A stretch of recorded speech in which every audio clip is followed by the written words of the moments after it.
एक कॉलोनी के अंदर से एक घर में से एक कुत्ते के भौंकने की आवाज़ आ रही थी जोर जोर से, और वहाँ पर ऐसा मच रहा था जैसे वो कुत्ता किसी के ऊपर हमला कर रहा हो। आस पड़ोस के घर के लोग थोड़ा निकल के बाहर आते हैं कि आखिर क्या हो रहा है इनके घर में, दिन का मामला है, दिन में भी कोई चोर घुस गया क्या। तभी उस घर में से एक लड़का भाग के बाहर आता है रोता हुआ। कुत्ते ने उसको 4-6 जगह से काट लिया था और फिर लोगों ने पूछा कि तुम अंदर क्यों गए थे। वह कहता अरे मैं तो किसी काम से गया था, इस लड़की से मिलने के लिए प्रियंका से, और इसका कुत्ता खोला हुआ था, इसने मुझे काट लिया। उसके बाद दोस्तों अब वह अपने घर चला जाता है, लेकिन उसके बाद इस कहानी के अंदर 3 जाने जाती हैं, और वो कैसे जाती हैं पूरी कहानी में सिलसिलेवार आप तरीके से आपको बताने वाला हूँ। वीडियो को लास्ट तक ज़रूर देखिएगा कि क्या कोई छोटी सी बात और बड़ी सी बात मिल करके कोई बड़ा कांड कर सकती हैं। जी हाँ, बिल्कुल कर सकती हैं। नमस्कार, मैं हूं सुदेश कुमार और तिरछी बात चैनल में आपका स्वागत है। यह घटना घटित होती है उत्तर प्रदेश का सहारनपुर पड़ता है, जिसके अंदर उलावना कॉलोनी पड़ती है। उस कॉलोनी के अंदर मनीराम नाम का एक शख्स रहा करता है, पैसे से अमीर है, उसकी 2 कपड़ों की दुकानें हैं, दोनों पर 2 नौकर हैं और महीने के 1-1.5 लाख रुपए वह कमाया करता है। घर में पत्नी है नहीं, उसका देहांत हो चुका है। इकलौती बेटी है जिसका नाम होता है प्रियंका। प्रियंका की पढ़ाई लिखाई खत्म हो चुकी है, वह फिलहाल 23 साल की हो चुकी है। पिता अपनी बेटी से पूछता है बेटी तू क्या करना चाहेगी, दुकान संभालेगी या फिर कुछ और करेगी। बेटी कहती है नहीं बाबा, मैं तो टीचर बनूंगी, मेरा उसमें बड़ा मन है, बच्चों को पढ़ाया करूंगी।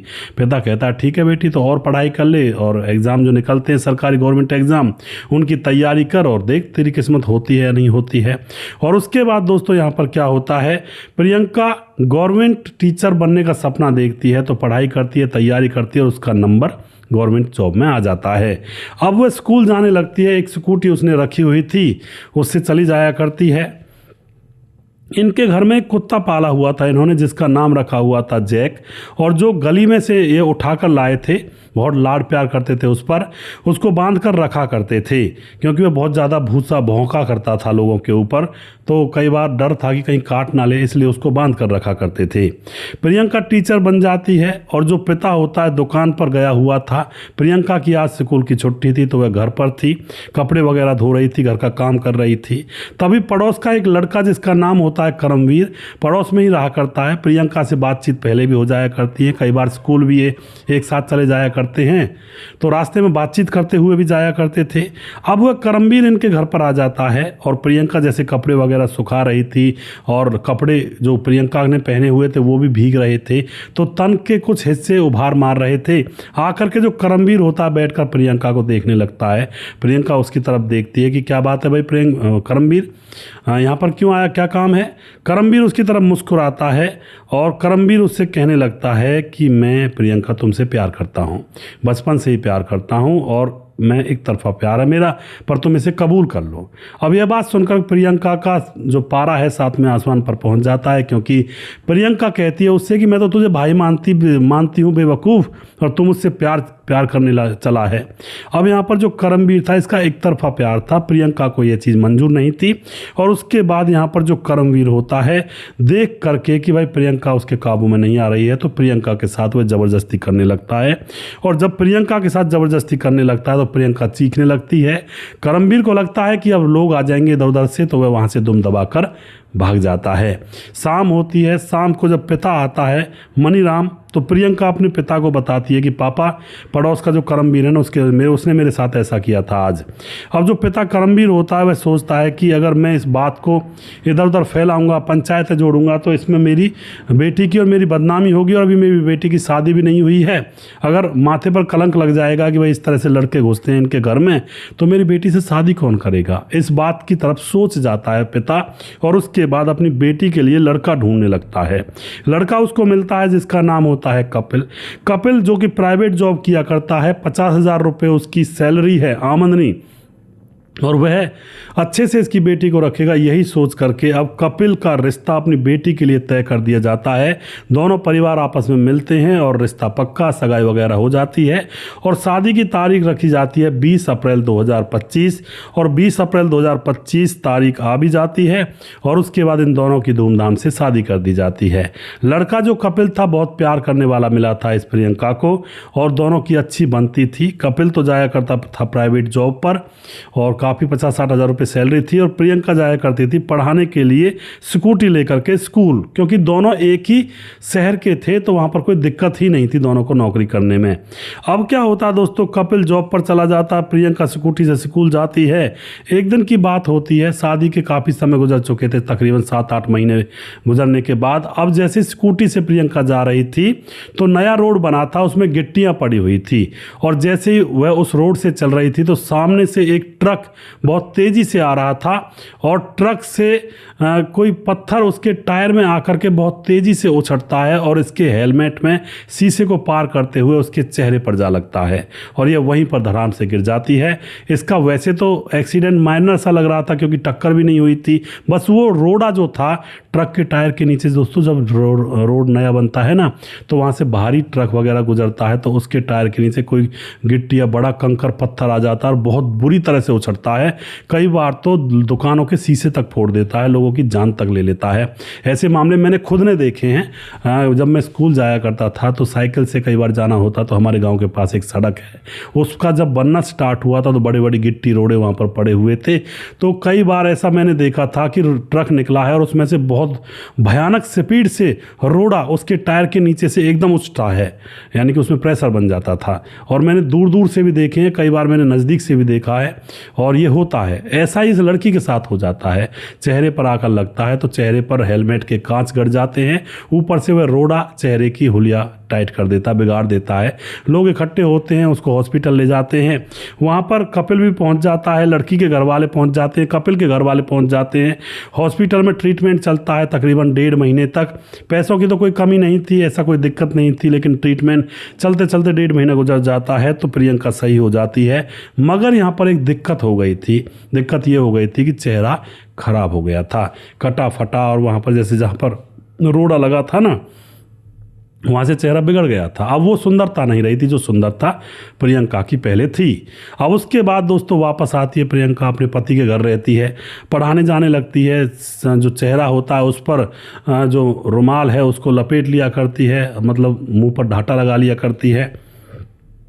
लेकिन दोस्तों अब घर में रहती है तो घर में जैसे रहती है, जो इसका पति होता है कपिल, वह अपने यार दोस्तों के साथ जैसे पार्टी वार्टी कर रहा था एक दिन, तो यार दोस्त इससे बात करने लगते हैं कि यार तुम्हारी पत्नी का चेहरा हमने देखा था निकलते वक्त, यार कितना डरावना हो गया है और तू कैसे रह लेता उसके साथ, पहले तो बहुत खूबसूरत थी लेकिन अब तो उसका चेहरा बिगड़ चुका है, तो उसको तलाक क्यों नहीं दे देता है कपिल? तेरे लिए तो बहुत सारी लड़कियाँ हैं, इतना कमाता है, तू बहुत सारी लड़कियाँ लाइन लगा कर खड़ी हैं, इसके साथ अपनी ज़िंदगी बर्बाद करेगा, अभी कोई बच्चा भी नहीं हुआ, तलाक दे दे इससे। इस तरह से उसको भर देते हैं और कपिल की यह बात समझ में आ जाती है कि भाई मेरा अभी पूरा जीवन पड़ा है, इस बदसूरत औरत के साथ मैं कैसे ज़िंदगी काटूंगा, कहीं ना ले जाने का, कहीं किसी पार्टी में जाऊंगा इसको लेकर के तो सभी लोग इसको देखेंगे, फिर वो मज़ा नहीं आएगा, हर जगह पर जाने पर सब ऐसी दृष्टि से देखा करेंगे। तो अब यहाँ पर जो ये लड़का होता है कपिल बहुत बड़ा फैसला लेता है, जाकर अपनी पत्नी से कह देता है कि मैं अब तुम्हारे साथ नहीं रह सकता। इसकी पत्नी कहती है बार बार, प्रियंका क्या हुआ, ये तो भगवान ने किया है, मैंने थोड़ी किया है। खूब रोती है, गिड़गिड़ाती है, लेकिन कपिल दो टूक मना कर देता है। कहता है मेरी ज़िंदगी बहुत बड़ी पड़ी है और मैं दूसरी शादी कर लूँगा, तुम मेरा पीछा छोड़ दो। और उसके बाद फिर प्रियंका भी समझ जाती है कि भाई ज़बरदस्ती किसी की ज़िंदगी के ऊपर बोझ क्यों बने, वो भी हामी भर देती है। पिता से कह देती है, पिता भी कुछ नहीं कर पाता है और फिर इन दोनों का तलाक हो जाता है। तलाक के बाद प्रियंका अपने पापा के घर जाकर बैठ जाती है। पापा रातों को नींद नहीं आती उसको, रातों को सोया करता, आंसू भर लाया करता कि अब क्या करूं बेटी, अब तो घर में ही बैठी रहेगी, क्योंकि दूसरी शादी तो अब कोई करेगा ही नहीं इससे, ऐसे टूटे फूटे कटे फटे चेहरे वाली लड़की से आखिर कौन शादी करेगा।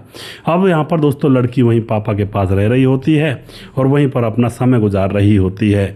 अब जैसे ही वो पड़ोसी लड़का था करमवीर, जो इसको शादी से पहले प्यार किया करता था, उसको पता लगता है कि प्रियंका घर आ चुकी है, तो वह एक दिन इसके घर में पहुंचता है और वहां जाकर के इसको देखता है कि भाई ये अपना घर का काम कर रही थी और इसको देख करके बोलता है कि प्रियंका मैं तुमसे आज भी प्यार करता हूं, कल भी प्यार करता था और मुझे अपना लो, मैं तुम्हें अपनाने के लिए तैयार हूं, इस खराब हुए चेहरे से ही। मगर दोस्तों प्रियंका के मन में वो भावना थी ही नहीं।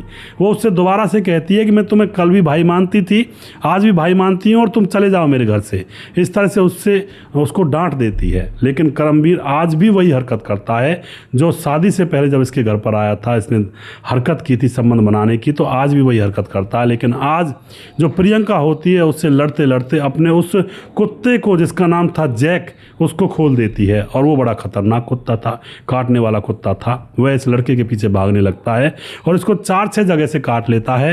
रोता रोता यह बाहर की तरफ आता है। बाहर के लोग पूछते भी क्या हुआ, तो वह यह थोड़े बताता है कि मैं रेप करने की कोशिश कर रहा था इसलिए कुत्ता छोड़ दिया। वह बताता है कि मैं किसी काम से गया था अंदर और ये कुत्ता खुला हुआ घूम रहा था, इसने मुझे काट लिया। उसके बाद बात आई गई हो जाती है। और फिर जब दूसरा दिन होता है, दूसरे दिन वही कुत्ता इनके दरवाजे पर मरा हुआ पड़ा मिलता है। अब जैसे कुत्ते की लाश को देखती है लड़की, यह तो रो रो कर पागल सी हो जाती है, क्योंकि यह पहले से ही डिप्रेशन में थी, पति ने छोड़ दिया था। अब कुत्ते से बातचीत कर लिया करती, बैठे बैठे उसको खिला लिया करती, अब वो भी मार दिया किसी ने, तो यह पूरी डिप्रेशन में चली जाती है। और अब यह उस कुत्ते का जिम्मेवार, उसकी मौत का जिम्मेवार इस लड़के करमवीर को मानने लगती है कि इसने ही मेरे कुत्ते को मारा है। और फिर पुलिस थाने में जाती है और करमवीर का नाम भी लेती है, कुत्ते की मौत के बारे में बताती है। लेकिन पुलिस वाले इस बात को हल्के में ले जाते हैं और कहते हैं कि मैडम क्यों परेशान हो रही है, कुत्ता ही तो मरा है, जाओ अपने घर जाओ, इन चीज़ों में ज़्यादा रिपोर्ट वगैरह नहीं किया करते। अब तो मैडम उदास होकर के घर पर आ जाती है। उदास थी, तन्हा अकेली थी, पति का साथ नहीं था, घर में कोई और दूसरा भाई बहन नहीं था, माँ नहीं थी, अकेली। अब अकेला दिमाग शैतान का घर होता ही है दोस्तों। अब क्या होता है, यहाँ पर एक भयानक षड्यंत्र यह रचती है, खीर बनाती है और खीर के अंदर जहरीला तत्व मिला देती है। और जहर भी इतना करंट का था जो जल्दी ही आधे घंटे में अपना काम कर जाए। उस खीर को भरकर के डब्बे में और पड़ोस में जाकर के आंटी को दे देती है। आंटी कौन? करमवीर की माँ को, जो करमवीर इसके साथ रेप करना चाहता था, जिसको कुत्ते ने काट लिया, जिसके ऊपर इसको शक था कि इसने मेरे कुत्ते को मारा है। बदला लेने का नया तरीका सोच करके उसके घर पर जाती है, खीर का डब्बा उन्हें दे देती है। और उसके बाद उस टाइम तो वो खीर नहीं खाते हैं, तब ये वापस चली आती है, फ्रिज में खीर को रख दिया जाता है।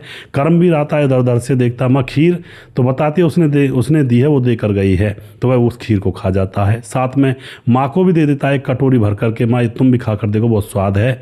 जो पापा था इस करमवीर का, वह अखबार पढ़ रहा था और वह चाय पी रहा था पहले से ही। तो वह कहता है कि मैं अभी नहीं खा रहा, मैं बाद में खा लूँगा, चाय के साथ मुझे अच्छी नहीं लगेगी खीर।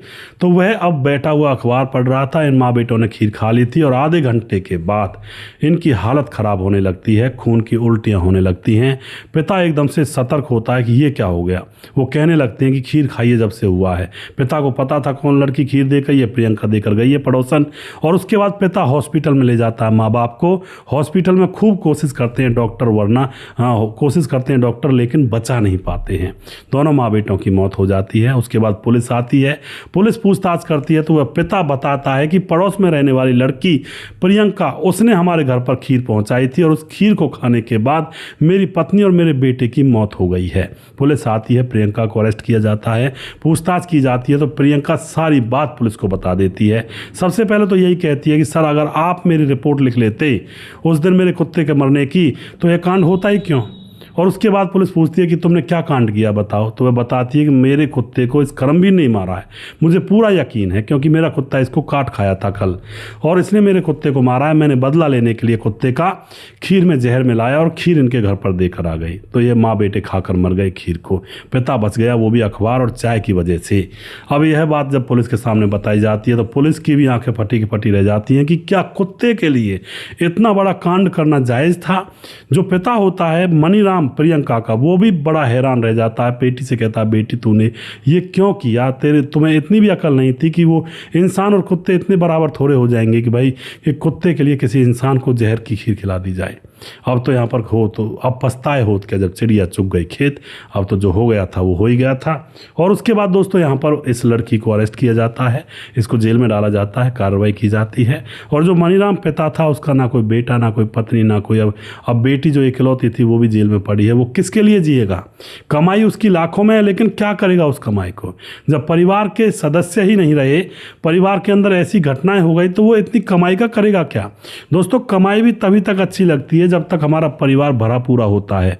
आप यकीन मानिएगा, अगर परिवार नहीं है और अकेले पड़ जाओ अगर आप किसी मोड़ पर, और दूसरी बात यह है कि अगर आप बीमार हो जाओ, बहुत ज़्यादा बीमार हो जाओ, तो भैया पैसा अच्छा नहीं लगता है। क्योंकि यह मेरे साथ गुजरा, जब मैं बीमार था, मेरे हाथ में दिक्कत थी, चीस मारती थी, दर्द होता था रात दिन, तो पैसा अच्छा नहीं लगता था बिल्कुल भी कोई मोह माया थी ही नहीं। ऐसा ही तब होता है जब परिवार नहीं होता है और अपने शरीर में कोई रोग लग जाता है, तो वह पिता अब करेगा क्या उस पैसे का।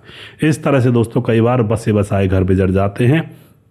इस करमवीर की हरकत की वजह से इसकी माँ की जान गई, खुद की जान गई, कुत्ते की जान ले ली गई, और साथ में प्रियंका अब जेल में रहेगी। दूसरा, प्रियंका बौद्रेशन में थी, टेंशन में थी, पति ने छोड़ा था, चेहरा खराब हो गया, दूसरी शादी करने के योग्य नहीं रही, और करे तो करे क्या, ऊपर से करमवीर जाकर उसके साथ रेप करना चाहता था। यह सबसे बड़ी मोटी टेंशन थी। अब वो टेंशन में और उसने ये कांड कर दिया। तो इसलिए भैया टेंशन वालों से थोड़ा दूर रहा करें, पता नहीं क्या सोच जाए किसी के बारे में।